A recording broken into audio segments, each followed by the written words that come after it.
ناظرین، پاکستان IMF کے چنگل سے، اس کے شکنجے سے کیسے باہر نکل رہا ہے، اس کی پکی سٹوری آ گئی ہے میرے پاس۔ یہ کوئی بیان بازی نہیں ہے، یہ کوئی محض نعرے بازی نہیں ہے، یہ کوئی کہانی نہیں ہے، یہ حقیقت ہے۔ اس کی میں تفصیل آپ کو بتا رہا ہوں اور اتھینٹک سورسز سے۔ اور پھر یہ کہ پاکستان سعودی عربیہ کے ساتھ ایک بڑی بزنس ڈیل میں جا رہا ہے، وہ کب ہو رہی ہے، اور سعودی عرب کے علاوہ اور کون سا اسلامی ملک ہے جس کے ساتھ پاکستان جو ہے وہ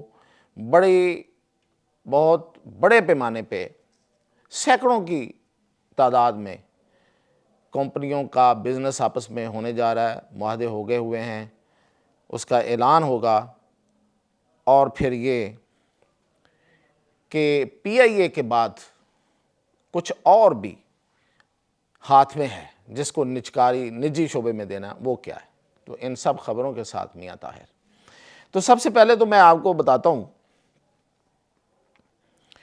کہ پاکستان اور سعودی عربیہ کا مشترکہ بزنس فورم جو ہے، اس کا اجلاس 14 جنوری کو ریاض میں ہو رہا ہے، اور اس میں اب MOU جو آپ کو یاد ہوگا کہ یہ 11 مہینے پہلے والی حکومت عمران خان کے بعد اور اس کے بعد پھر اب تک دو دفعہ MOUs ہمارے سائن ہوئے ہیں۔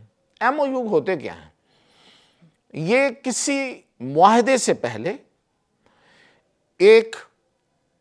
آپ ایک دوسرے کے ساتھ کسی معاملے پہ آپ کہیں کہ ایک چھوٹا معاہدہ کرتے ہیں، ایک سیمی معاہدہ کرتے ہیں کہ ہم اس معاملے میں ایک دوسرے کے ساتھ معاہدہ کریں گے، لیکن پہلے ہم اپنی دوسری چیزیں دیکھ لیں کہ کیسے کریں گے، کیا شرائط ہوں گی، کون کس طرح سے پیمنٹ کرے گا اور کیا خریدے گا۔ سیدھی بات آپ کو بتاتا ہوں۔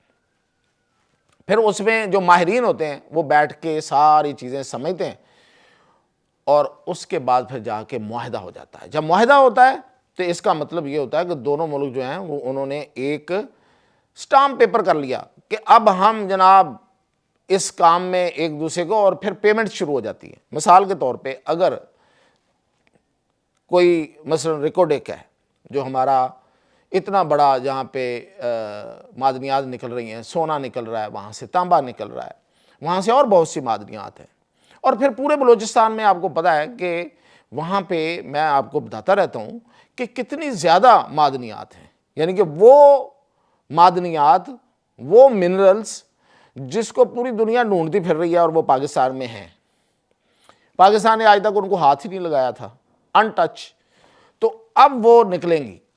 تو اس میں اگر ہمارا معاہدہ ہوگا، میں مثال دے کے، یہ حقیقت بھی ہے اور اس کی مثال دے رہا ہوں، تو پھر کیا کرے گا سعودی عرب؟ ہم سے سائن کرے گا، یہ والے جو منرلز ہیں، یہ والا ایریا جو ہے، اس میں سے منرلز ہم نکالیں گے، اور آپ کو اتنے پیسے دیا کریں گے، اتنے پیسے ہم رکھا کریں گے، یعنی ہم منرلز ہم لے جائیں گے، اتنے پیسے آپ کو دیں گے۔ اسی طرح سعودی عرب میں بھی ایسے ہی ہو رہا ہے نا۔ سعودی عرب کی جو تیل نکل رہا ہے یا جو کچھ ہو رہا ہے، تو وہ ساری باہر کی کمپنیاں نکال رہی ہیں، تو وہ بھی اسی طرح سعودی عرب کو پیسے دیتی ہیں۔ پوری دنیا میں ایسے ہوتا ہے۔ تو یہ معاہدہ ہوگا کہ، اور اس کے ساتھ ہی پھر پیسہ آنا شروع ہو جائیں گے معاہدے کے بعد۔ تو یہ والے معاہدے ہونے جا رہے ہیں۔ اب آپ کو میرے خیال بات سمجھ آ گئی ہوگی کہ کتنی بڑی ڈیولپمنٹ ہے، کتنی بڑی یہ پیش رفت ہے کہ اب کام شروع ہونے جا رہا ہے۔ اور یہ بزنس فورم کا اجلاس جو 14 جنوری کو سعودی عرب کے دارالحکومت ریاض میں ہوگا، وہاں پہ معاہدے ہوں گے۔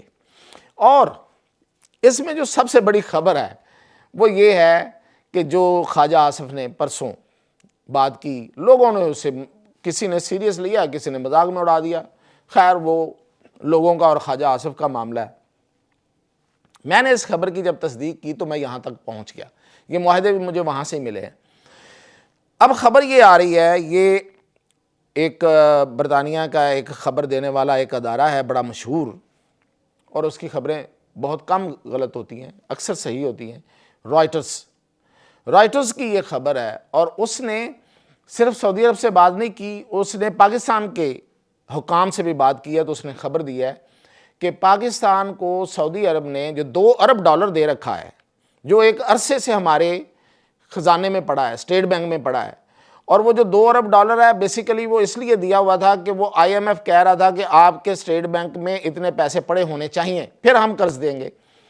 تو اس میں ہمیں چائنا نے بھی پیسے دیے ہوئے تھے 3 ارب ڈالر، اس نے 2 ارب ڈالر دیے تھے، 2 ارب ڈالر ہمیں یو اے ای نے دیے تھے تاکہ ہمارے بینک میں پیسے شو ہوں. بینک آئی ایم ایف ایک بینک ہے نا، وہ قرضہ ایسے تھوڑے دیتا ہے. قرضہ دیتے ہیں وہ کہتے ہیں آپ کے پاس کیا ہے یہ پہلے بتائیں. وہ جو انہوں نے ہماری دوستی میں، ہمارے پیار میں انہوں نے ہمیں 2 ارب ڈالر ہمارے خزانے میں رکھے ہوئے تھے، وہ ہر سال ان کو آگے کر دیتا تھا کہ ٹھیک ہے اور رکھ لیں، پھر رکھ لیں، پھر رکھ لیں. اب اس میں ہم ان کو اپنے طیارے بیچنے جا رہے ہیں، یعنی کہ وہ 2 ارب ڈالر بالآخر ہمارے ہو جائیں گے. ہم اس کے بدلے میں ان کو اپنے آزمودہ، اپنے شیر، اپنے ببر شیر، اپنے ہیرو طیارے JF-17 تھنڈر جس نے یہ جنگ جیتی ہے، وہ ان کو فروخت کرنے جا رہے ہیں. تو اب 2 ارب ڈالر تو یہ ہو گئے، حساب کرنے پہ آتے ہیں نا، حساب کر لیتے ہیں. 7 ارب ہم نے دینا ہے ٹوٹل آئی ایم ایف کا، اس کے منہ پہ مارنا ہے. وہ سنی ہوئی ہے نا بات، منہ پہ مارنا ہے، یہ حقیقت میں منہ پہ مارنا ہے اور مارنے کا وقت آ گیا ہے. 2 ارب ڈالر یہ اور 4.6 ارب ڈالر آذربائیجان ہم سے JF-17 تھنڈر 40 لیے ہیں اس نے، اور وہ پیسے کتنے دے رہا ہے ہمیں؟ 4 ارب 60 کروڑ ڈالر. کتنے ہو گئے جی؟ تقریباً 7 ارب ہو ہی گئے نا، 40 کم ہے. ٹھیک ہے، اب بتاؤں میں آپ یہ کہاں سے پورے ہوں گے؟ یہ پورے ہی نہیں ہوں گے. آپ حساب کریں گے تو ہم بہت آگے نکل چکے ہوں گے. ہم نے یہی طیارے میانمار کو بھی بیچے. سیدھی سی بات ہے، حکومت نے ابھی تک یہ نہیں بتایا کتنے میں بیچے ہیں. اب ظاہر ہے وہ بھی تو ڈالروں میں بیچے ہیں نا، کوئی کروڑوں ڈالر میں ہوں گے. اچھا تو معاملہ تو صرف 40 کروڑ کا ہے. لیکن اس سے بھی آگے چلتا ہوں، نائجیریا کو بھی بیچے، پھر ہم نے یہ عراق کو بھی بیچ دیے، اور اب لیبیا کو بھی بیچیں گے. لیبیا کے ساتھ ہمارا جو معاہدہ ہے وہ آپ کو پتہ ہے نا کہ وہ بھی ہمارا معاہدہ جو ہے وہ 4 ارب ڈالر کا ہوا ہے. اس میں صرف طیارے نہیں ہیں، اس میں باقی بھی ہے، ٹینک ہیں اس میں. حیدر ٹینک میں نے آپ کو بتایا بھی تھا، بڑا مشہور ہمارا ٹینک ہے، وہ ان کو ہم بیچنے جا رہے ہیں. اور پھر اس میں مشاق طیارے ہیں، پھر ان کو ٹریننگ دینی ہے. یہ سارے کے پیسے 4 ارب ڈالر ان کے ساتھ ہمارا ایگریمنٹ ہو گیا. لیکن میں فوری پیسے جو ہمارے پاس آ جائیں گے جس سے وہ میں نے آپ کو 7 ارب پورے کر دیے، اس سے زیادہ ہی ہیں. اب میں آپ کو بتاتا ہوں کہ مزید پیسے کہاں سے آ رہے ہیں. بڑی ریکارڈ والی باتیں ہیں. آج ہی ہمارے وزیر نجکاری نے یہ کہا ہے کہ ہم اپنے بڑے ایئرپورٹس جو ہیں وہ نجی شعبے کو دینے جا رہے ہیں. اب ہمارے ایئرپورٹس ہیں اتنی بڑی جگہوں میں بنے ہوئے ہیں، کتنے خوبصورت ہیں، لمبی چوڑی ان کی اسٹیبلشمنٹ ہے، اتنی بڑی بلڈنگز ہیں، لیکن وہ کمائی نہیں کر کے دے رہے. اور ایئرپورٹس کمائی کی جگہ ہے.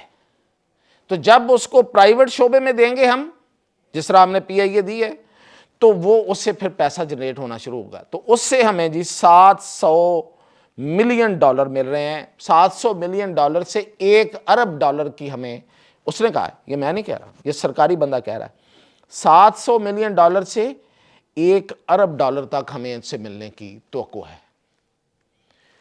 یہ پھر اوپر ہو گیا نا، اب حساب چل رہا ہے نا آگے، 7 سے اوپر اور اس سے بھی اوپر. اس کے علاوہ جو میرے پاس خبر ہے وہ اور بھی اس سے بڑی اہم خبر ہے، وہ یہ ہے کہ پاکستان اور ترکی کے 500 کمپنیوں نے ابھی جوائنٹ وینچرز پہ سائن کر دیے ہیں استنبول میں انہی دنوں. 500 کمپنیاں. اور وہ کمپنیاں کو چھوٹی کمپنیاں نہیں ہیں، وہ کیا کرتی ہیں سنیں. وہ IT کا کام کرتی ہیں، یہ جو انفارمیشن ٹیکنالوجی ہے ساری، جتنا انٹرنیٹ ایوری تھنگ، یہ الیکٹرانکس بنانا اور انٹرنیٹ پرویژن اور سب کچھ، یہ IT کی کمپنیاں ہیں.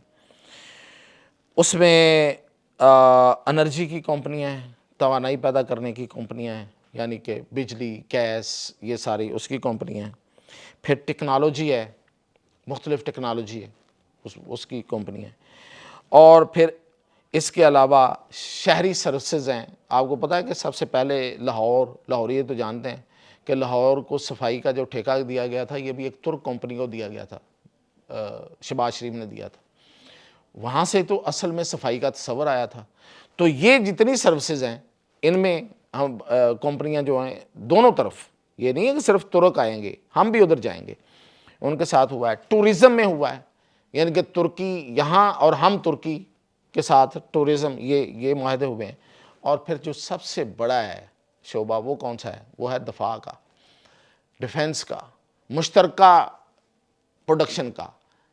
اب تھوڑی سی بات کر کے میں اس کو لپیٹ رہا ہوں کہ آپ نے دیکھا یہ جتنی اب ہمارے سودے ہو رہے ہیں یا ہماری جو چیزیں بک رہی ہیں یہ ساری کی ساری جو ہیں یہ ڈیفنس سے متعلق ہیں. یعنی کہ ہم جہاز بیچ رہے ہیں, ہم ٹینک بیچ رہے ہیں, ہم ڈرون بیچ رہے ہیں, ہم تربیتی طیارے بیچ رہے ہیں. تو یہ کیسے بنے تھے؟ یہ ہمیں چائنا کے ساتھ ہم نے مل کے بنائے اور اپنے یہاں فیکٹریاں لگائیں. اسی طرح بالکل اسی طرح ترکی ہمارے ساتھ یہاں مل کے فیکٹریاں لگا رہا ہے اور یہاں پھر جو چیزیں بنیں گی وہ ہم اور ترکی دونوں اکٹھے بیچیں گے تو دونوں ملکوں کو فائدہ ہوگا. تو یہ ایک اور یہ ہے اصل میں سب سے بڑا بزنس جو ہم ترکی کے ساتھ کرنا جا رہے ہیں چائنا کے بعد. تو اسی میں آپ کو پتہ ہے سب سے زیادہ پیسہ ہے, اور اس کے علاوہ جو پیسہ ہے وہ تو آپ کو پتہ ہے کہ ہماری معدنیات میں ہے, تیل ہے, گیس ہے, اور وہ تو میں آپ کو بتاتے ہی رہتا ہوں کہ وہ کتنے ہیں. وہ تو اللہ کا بڑا کرم ہے, ڈھیر لگے ہوئے ہیں. تو اس میں بھی ترکی آ رہا ہے. تو یہ ہیں اصل میں نے آپ کو بتا دیا کہ یہ فیکٹس, حقیقتیں کہ جس کے جو یہ بتاتی ہیں کہ ہم IMF کے چنگل سے اب نکل جائیں گے. تو میں نے آپ کو حقیقت سے آگاہ کر دیا, اب اجازت دیجیے.